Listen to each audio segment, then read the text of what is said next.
My childhood friend Carter moved away with his family to this really rural town in Michigan, but we've always stayed in touch. His family is very country, and I'd go as far as to say they're kind of rednecky, so the move there was no surprise. His family loves me, and I'm always welcome to go visit. We're 19 now. I'm in college. Carter works for his dad. They have a huge property up there. I had visited before. This was not my first time going up there. So it was a weekend in the fall. I was going to stay at Carter's family home up there. His mom and his sister wouldn't be there this weekend. It was just him and his dad.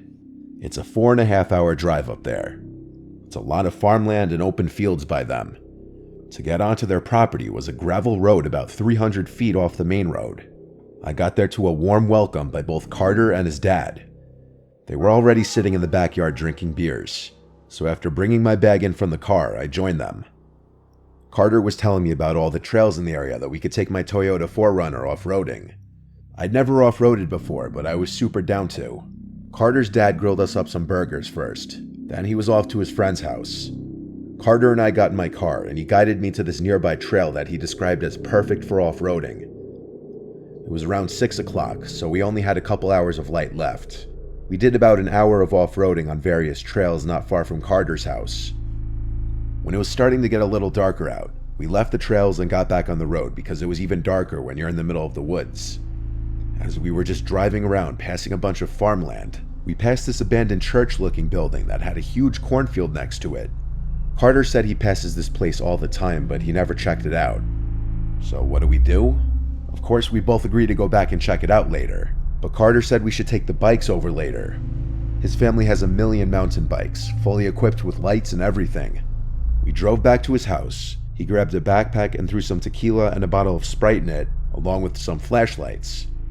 We took the 2 best bicycles they had. Each had night riding lights mounted on the handlebars.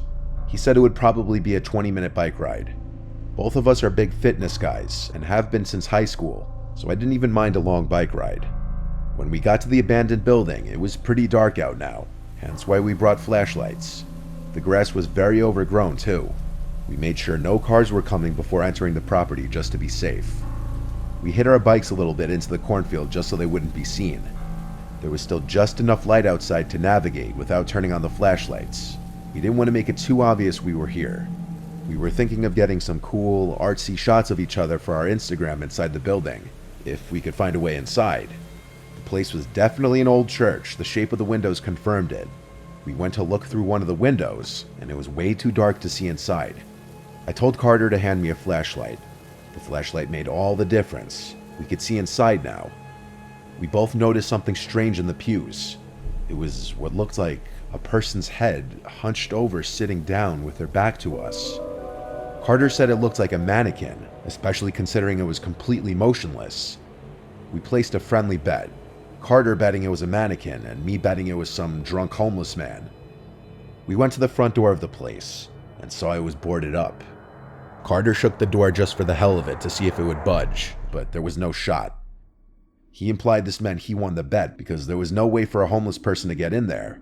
I said, hold up, let's check the other windows for a closer view.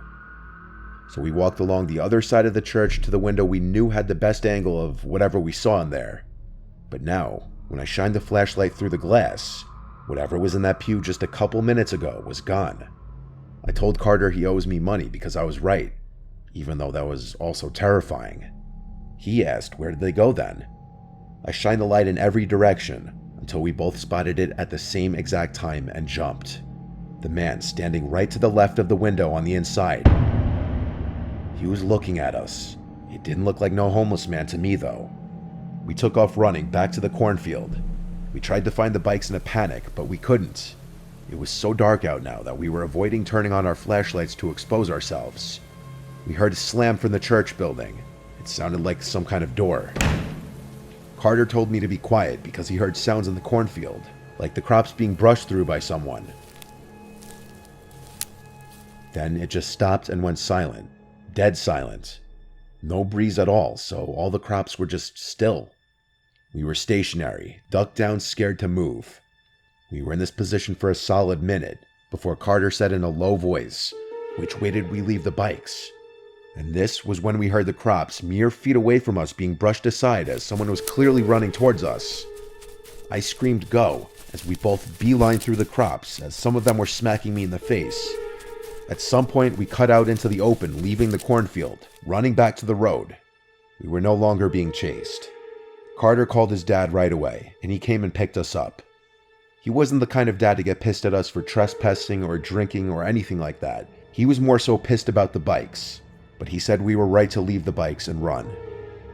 The next day, he drove us back to that church, bringing his gun with him. We looked in the crops until we found the bikes. Then we threw them in the bed of Carter's dad's truck. We were about to leave when we took a look back at the church and saw someone at one of the windows. It had to be the same person. I guess when he saw us notice him, he creepily walked away from the window. Carter's dad said, "Let's get the hell out of here," because that was genuinely disturbing. For his dad to be creeped out meant a lot. He's a pretty tough guy. We went to some barbecue place afterwards and had a bunch of food and some drinks. Afterwards, Carter's dad called some town number to let them know someone was squatting in that abandoned building.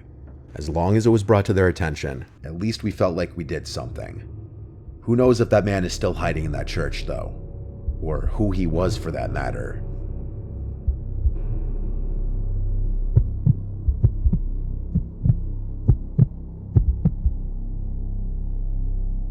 I live on a farm with my brother and his wife. We split the responsibilities in the busy season. In the off-season, they go off traveling quite often. My fiance passed away a few years ago, and I haven't really put myself back out there just yet. I spend a lot of time alone, and the off-seasons really get to me. This was early October, right around the time before our last harvest. My brother Joe and his wife were out of town for a few days. Figure something like this would happen while I'm holding the fort myself. It was a night like any other. The windows in the house were still open to allow that refreshing October breeze to flow through the house. Outside, I suddenly heard a scream. It was the scream of a female. I couldn't tell if it was a teenage girl or a grown woman, but it was blood-curdlingly high-pitched. I sprang up from my lazy boy recliner and went to my gun safe in my bedroom to grab my rifle. I went outside to be greeted by the breezy, chilly air. I stood on the front porch for a second, waiting, and I heard the scream again. It was coming from the cornfield. I fired a round into the air as a warning shot. I didn't at that moment know what was happening. It could have been someone in danger or a group of teens messing around being punks. After I fired the round, I heard a woman's voice yell help before there was nothing but silence. I called out, "Who's out there? Where are you?" Nothing but wind now. I turned on every exterior light I had on my house, and I also grabbed my cell phone and called 911 as I walked into the cornfield, calling out, waiting for a response.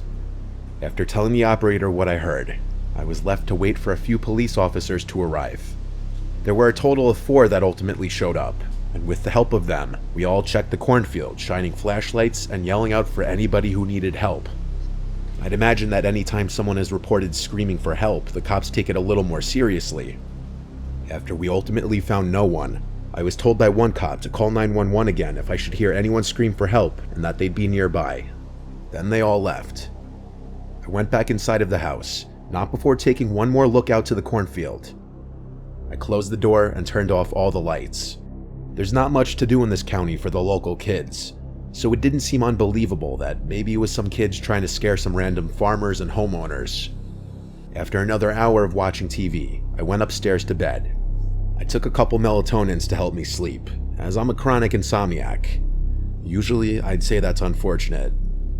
After, I'd guess, an hour and some minutes, I heard creaks and clunks from downstairs.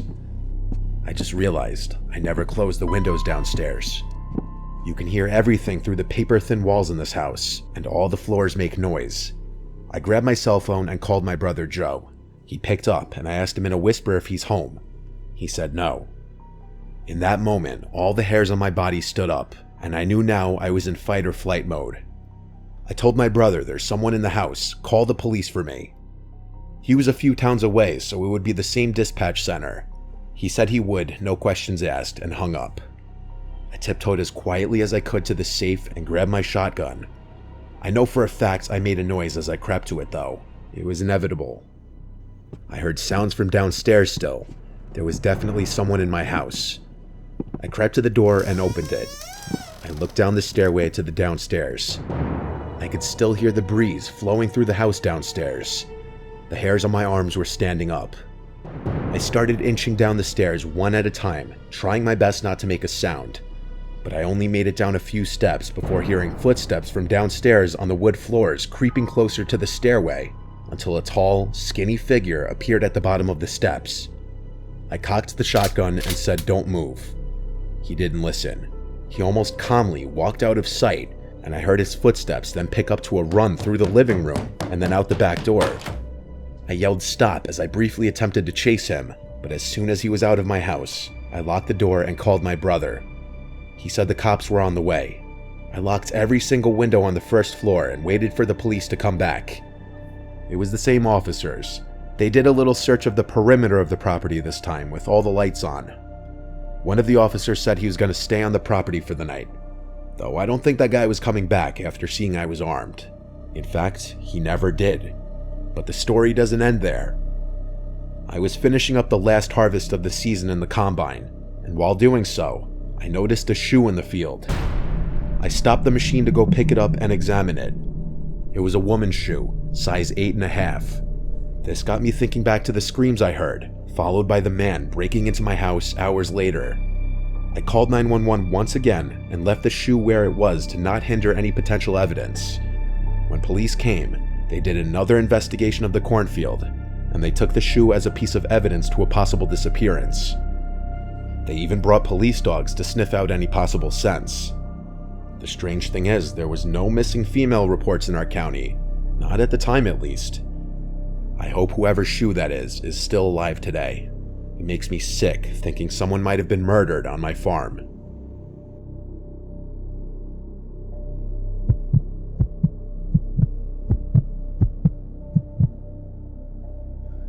When we were kids, our family had a vacation home in Hollywood, South Carolina. By we, I mean my 3 brothers and I. And by vacation home, I mean this 3-bedroom mobile home. It wasn't fancy, but it was part of our childhood and is still nostalgic to think about. Whenever we got off the highway and started seeing nothing but farms, we'd know we're almost there. I'm the second oldest. At the time of this story, I'm gonna guess our ages were 14, 12, 10, and 8. The mobile home was a little primitive, but we had electricity at least. The TV up there was very old, but it was good enough to bring our PlayStation and play on. We'd been going up there so long that we had a bunch of places we'd love to go.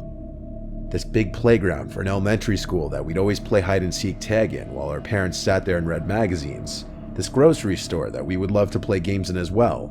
We even loved exploring all the woods surrounding the property. The nearest neighbors were a bit of a walk away, but nothing too crazy or far that our parents wouldn't let us walk it.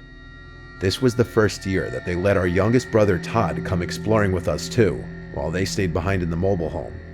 We walked down a different road that strays away from the dead end, and it's worth noting that there was next to no traffic on these roads, as our mobile home was on a long road that eventually led to a dead end, so the only through traffic would be the few people who lived on this road.